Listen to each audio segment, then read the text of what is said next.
Hello, everybody. Welcome to EduMatch Tweet and Talk number 48. So follow along with us, please, on Google Plus at bit.ly/tweettalk47, as well as on Twitter with the hashtag EduMatch. Speaking of EduMatch, if you're interested in being the person of the day, just go to our website at edumatch.education and fill out the Google form, and we will get you all hooked up on Twitter and add you to our Voxer group and all kinds of great things. So just wanted to give a huge shout out to the July of Learning. So the first week of July, the 5th through the 9th, and EdCamp Voxer will be on, and the last week of July, which is the 29th and 30th, EdCamp Global will be going on. So look for a drop tweet around 16 p.m. that'll give you more info on both. So tonight's topic is awesome. Just want to give a huge shout out to our moderator for tonight, the fabulous, fantastic Tammy Neil, who's about to introduce all of our awesome panelists. And I just wanted to welcome everybody because we just have such an all-star cast tonight. But we're going to be talking about the reasons why we teach. So I'm going to go ahead and turn it over now to Tammy. So go ahead, take it away, Tammy. Thank you, Sarah. Thank you. My name is Tammy Neil. I am the lead moderator for Rural Ed Chat and Florida Ed Chat, and I am super excited to be here tonight with a full panel, and we'll start from my left to right, alphabetical order, and if you'll just unmute yourself as I introduce you and say just a brief something about yourself, and we're going to start with and Jeanette. Okay, hear me? I can hear you. Hello, everybody. You're first. Teaching for 23 years in sunny South Florida. Awesome. Another Chris? Hi, Chris. I've been teaching for 18 years, the last 8 of which are in Shanghai, and we're loving it over here. Just very early in the morning. I'm very happy to be here. Well, thank you for getting up early and starting your week with us. A pleasure. Appreciate it. Dene D. Hi, I'm Dean Dahl. I'm a 6th grade teacher. I'm in my 22nd year. I teach out of Edina in Minnesota. Traditionally cold, but as right now we're like in the 80s and loving and living life. Well, welcome to the Florida temperatures, which takes us over to Dene G, another Floridian. Hello, everybody. Dean Gainey here, teaching in Orlando, Florida for 10 years. Currently, language arts is my subject area and experiencing great, lovely, warm weather at the moment. Certainly happy to be here. Thank you, Dean. We're glad you're here with us. And Leslie. Hi, I am Leslie Fagin. I am a 2nd-year instructional technology coach in Griffin, Georgia. Before my current job, I taught high school English for a number of years, and I am glad to be here with you all tonight. Glad to see you again, Leslie. And that takes us over to Matt. Hello, team. I'm Matt Frattali. On my 20th year of teaching, I'm an ed tech right now in Washington, D.C. Thank you, Matt. And that takes us to Paula.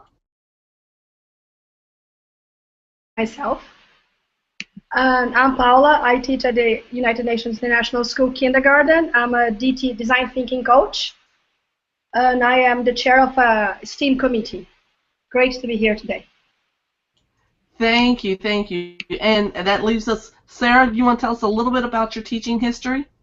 Absolutely, yes. Hi, everybody. I'm Sarah Thomas in the D.C. area. This is my 12th year of teaching, and I have taught every grade in some form from 1 to 12, and I just left the classroom in November, and now I am a regional technology coordinator for the county where I work. And we are so grateful that you have this platform so that we can all collaborate and share together. So we're going to jump right on into our very first question. Our first question, which has already gone out on Twitter, I see, is why do you teach? What got you started in teaching? Who would like to go first with that question? Okay, Paula, you're up. I decided to be a teacher because I had a very bad experience at school. I was one of the youngest in my classroom, and the teachers were not encouraging me to be a thinker and to express my doubts and to be forward. So at a very early age, I decided I wanted to be a teacher to make sure that every student had a voice in my classroom and had a space, and that was okay not to understand something and to ask. I think that's an awesome reason to start teaching. Who's next? Okay, Dene G, go ahead. Mr. Gainey? So I have to say, perhaps a very unique situation, but I was inspired by my first grade teacher as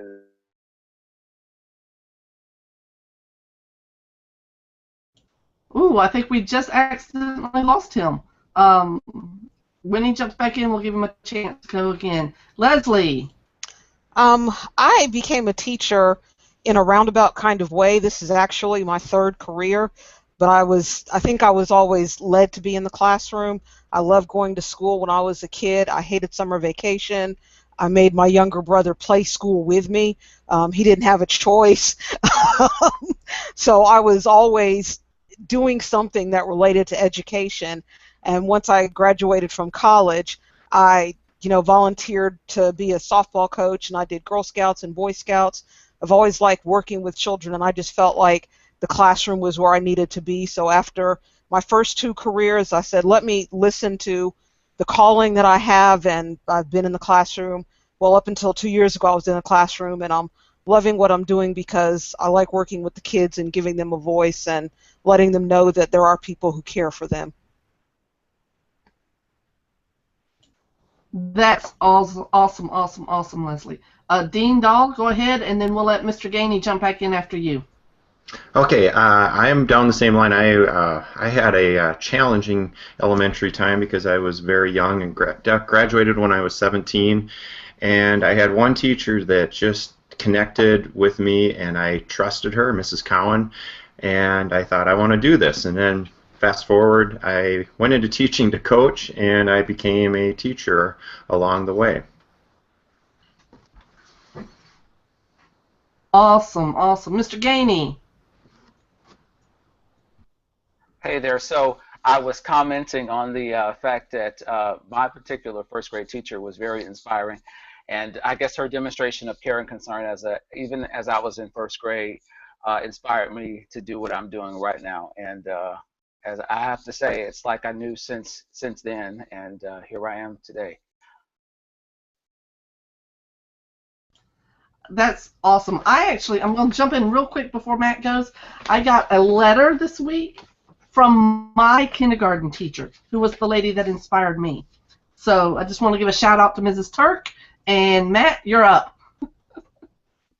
I guess I teach because it's kind of a leadership position. When I ask kids what leadership is, they usually say like bossing people around or something like that. But I try to reframe it as it's helping people out. And bringing someone up to your level, whether if you're a basketball coach, bringing someone up to your basketball level, if you're a math teacher, bring up to your math level. So I see it as a leadership thing.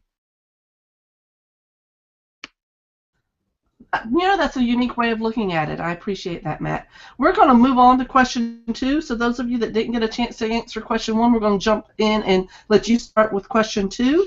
And question 2 is, why do you stay in education? Why are you still here? And so who would like to, which of you, okay, Chris, let's start with you.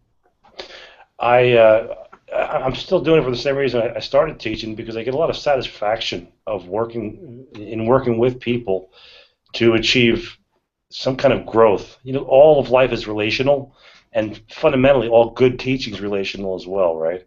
And so when you have that relationship and you see growth, you see the light bulb light, you see the heart and the soul change for the better, there is no greater magic. And then years later, sometimes over a decade later, you get contacts by these former students saying, hey, I'm a teacher now, and right, hey, Mr. Carter, you meant a lot, and it really helped when you said blah, and you're like, I don't remember saying blah, but I'm glad I did. Those are the things that just give you the life satisfaction. That's amazing. Exactly, exactly. Okay, and Jeanette, you're next. It's been 20 years, and the gentleman just said, I started in middle school into high school, now I'm in elementary, simultaneous in college, and it's wonderful why people ask do I stay, because I get to see the end results of all those years of teaching, from the sixth graders that are now working for Bill Gates, the students in South Florida who knew no English and now are winning international awards, and even the 8-year-old daughter that I have in my house, being her teacher and watching her transition from a baby to now a chess scholar. It's wonderful these past 23 years to see my personal growth, my students' personal growth, and now even some of my college students. Wonderful feeling. I agree. I'm a 25-year veteran as well, so as you see all of those things happening, and I teach at a 612, so I get to see them move from these little bitty sixth graders all the way up to high school graduates. Yes, it is an amazing, amazing feeling. Sarah. Yeah, definitely. Just piggybacking off of what you just said, Tammy. I was working at a K-8 school for the last 7 years before this school year, and oh my goodness, the last group of 8th graders that we had go through, I was their English teacher in 2nd grade and again in 8th grade and a few times along the way. So, I mean, it was just so great to see them go from here to here, like the same kids doubled in size, and just the relationships built with those kids and with their families. It actually felt like a family. It felt like they were like my nieces and nephews. So I just loved that. I just loved it. Sarah, you and I have had that conversation many times as you've gone through this transition you have this year of being with those kids and what they mean to you. So I know that they mean a lot to you. Do we have anyone else? Mr. Gainey. I figured I'd jump in here. Sarah, I noticed that you mentioned families and becoming a big family. And one of the things that I've noticed, even as a minority male in the elementary education area now, is the impact that you can have on minority students, but really all students, but specifically those minority students that may have at some point been left out or not supported in some way. And you really, like I've been called dad, I've been called uncle, I've been called things that really, I mean, if I were to walk out, I could not do it. If I were to leave the education field, not that I would ever do that, but I could not because of the fact of the role that you assume, even just being who you are, and showing them the example that they need so that they can be successful in life. And Matt, you wanted to round this question out. I think it kind of goes back to what Leslie was saying, and that it's a calling. I can't imagine I could be doing anything else. I think a lot of it, a big piece of it is empathy. I think probably everyone in this room is really, really good at knowing what other people need and being able to give them, or try to give them that. And so that's just a great skill set for what we do, and that's kind of why I do what I do. I think you're very right there as well, Matt. We're going to move on to question number 3, which is already dropped in Twitter, I see. And question 3 is about us. What do we say to that student that says, I want to teach? What do we say to that brand new, that junior, that senior that's contemplating going into education? So those of you that didn't get a chance to answer question 2, who would like to jump in and answer question 3? Okay, Paula? Mute. Did I unmute? Yes. I usually tell my students, I teach kindergarten, so many of them decided they will be a teacher. It's a very often conversation. So I tell them it's absolutely amazing to teach. And I try to show them sometimes when they say they want to be a teacher, I have little videos of their reading and they can see their own evolution and they're like, you, the teacher, taught us that? And I said, well, I just facilitate, but as a teacher you have this space to encourage and to make you want to learn, make you to learn, and I just told them that's very inspiring. And at the end of the conversation, they realized something that I find it brilliant. They realized that if you are a teacher, you have many people that will go to different professions as well, because you taught them to read and write, and they want to be that person. So in kindergarten, it's very normal for us to talk about it. It's just a rock star profession. That is very, very true. I keep muting when I should be unmuting. Leslie. As a former high school teacher, it's rare that we get kids who say that they want to be teachers, because high school kids sometimes can be a pain. But periodically, I've spoken to students, and one of my students that I had the first year that I taught seniors is now teaching at the high school that I graduated from. And over the weekend, she posted on Facebook she was having a hard time because one of our sophomores had been killed in a drive-by shooting at a graduation party Friday night, and she was like, I just don't understand it. And I tell the students, I say, teaching, and there are some days when I'm not necessarily the most agreeable person, but it is the most rewarding profession that you could ever possibly have. But there are days that you question, why do I do it? Because it just doesn't seem like anything is going right, and when you're trying to make sense of a loss or why a kid's not progressing or why a parent is yelling at you, you have to go back and remember, I do this for the kids, and I do this because there's nothing else that I would rather do. So I just, let them know, if this is what you want to do, don't listen to other people saying, oh, don't do it, you don't get paid enough, and that other foolishness. It's the best job in the world. I agree with you 100%. And Mr. Dahl, we're going to finish this question with you. Leslie, you are spot on. I just had this question. I too teach 6th grade, but I have high school students come back and they ask about this, and I tell them, one, it's exciting time, contrary to what some you may hear, is that the change is good, the change is needed, and it's cool to be part of that change. On top of that, all the traditional things that you see through the lens of teachers with correcting and assessment and everything, and parents. However, I just told this student, it's like, you have no idea how much power you have being at the door, and when students come in, you have the power in the sense of controlling which way we're going. And when you tell a 6th grader, you know what, we're going to have a great day today, I mean, this is going to be good, and they may be on the rocks, and it's like, oh, okay, if you say so. And it's such a cool thing that you get to push the throttle and give them a little shove, and you get the goosebumps when it happens and it comes together, and you also pull your hair out a little bit, but you jump right back in because you have your foot on the throttle, and that's so cool.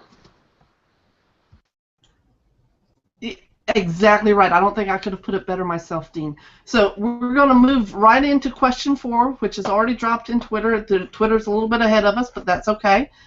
What advice do you have for an educator needing inspiration? And everybody on the panel is going to get a chance to give that one piece of advice. Not a problem. Who wants to give the advice first? Okay, and Jeanette?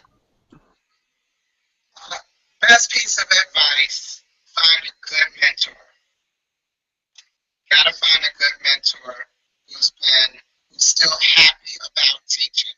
If you have a mentor that's not coaching you and giving you that encouraging word, drop them like a bad habit. But if you have a good mentor that's going to encourage you, then you keep them for as long as you need them. I've been doing it 23 years and I still have mentors. Best advice. So true, so true. Great advice. Next, Leslie. I would tell somebody, my piece of advice, always remember that the children in your classroom belong to somebody. I don't have any children of my own, but I always try to remember that. The parents want the best for their children. We want the best for their children. So if you remember that those kids belong to somebody, you'll do really well. Yes, they are all somebody's baby. That's one thing to remember. Paula. So jumping in on what Leslie said, for me, every moment I remember, this is about the children. At the end of the day, it's about my students and myself and their learning. So keep your focus on your students' learning, and you will be okay. Dean. Share the learning. And I mean that with colleagues as well as your students. One, it's great with the PLNs and how we've digitized. You can share lessons, share the camaraderie of building something with another colleague across the hall, across the block, or across the country, as well as share it with your kids. If you can meet them where they're at, I'm speaking technology now, if you're working with whatever the tool is, and if you can meet them where they're at and just show them some interest, they're going to teach you some things as well, and you've built a bond that you can use later when times get tough. Exactly. Sharing, sharing, sharing. Chris, you've not been able to answer very many questions. Take as much time as you need. Oh, I'm fine. No, I'm here. I'm loving the answers that I'm hearing. The truth is, we're in this profession because we love kids, and we understand how fundamental and foundational it is to be able to work with kids at this age to help prepare them for adulthood. And so I think keeping that in perspective is very important. All of us now, I bet, have somewhere in a file folder the letters, the notes, the artifacts of the thank yous that on those darker days when we've got the 100 or 1,000 essays to grade, or some kid just isn't quite getting it, getting a little turned around, you pull that open, you read it, and then you go, oh, that's why I'm doing it, right? But if you're not there yet, know that every pair of eyes that you look into are eyes that God loves, and you're supposed to be influencing them in a positive way, being part of that, right? So you love them, you want to nurture them, and you want to make a difference in the future. I guarantee you, I promise you now, you will. Just be yourself. Be intense. And the last piece of advice I got from a former nuclear sub-commander, never let it go. You get what you inspect, not what you expect, just in terms of grading and checks for understanding. Very important. I love that. You get what you expect, not what you inspect. I love that. Love that. Love I'm sorry. that. Yeah, thank you. Okay, Dene G. I have to say, and with connected to what was just said, find the positive piece in every situation you can, because there's so many things that for me, I know I've noticed that come to challenge what I do in the classroom every day, that you could look at and say, gosh, this is a huge mountain of negative things, but I tend to find myself looking at that one kid or those 3 kids that are just really always there, always ready to learn, always diligent. So I guess that it's a cliche, but accentuate the positive and try to get rid of the negative, so it doesn't slow you down. You know, if you are making a difference, even though it may not look like it sometimes. So my advice would be to sort of look at the positive things and don't focus on what might be trying to take you down or take you out. Exactly. Being positive. Being positive. Matt. To continue on Dean's theme of positivity, one piece of advice I got that keeps rattling around in my head is assuming positive intent. When a kid side talks in class and I get mad, it's like their intention was probably not to make me mad. It was probably to talk to their friend. And so by assuming positive intent, it helps me sometimes to stay positive. You know, and sometimes it's that one little reminder that, you know, they're really not doing it to get under your skin. You know, in middle schoolers, high schoolers, you know, the brain is not fully formed yet. So we're going to let Anjanette have another go at it because, you know, I believe in fairness, and she needs her airtime too.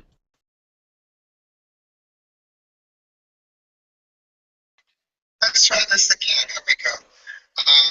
Another piece of advice: tell your kids you love them. Tell them you love them as much as possible.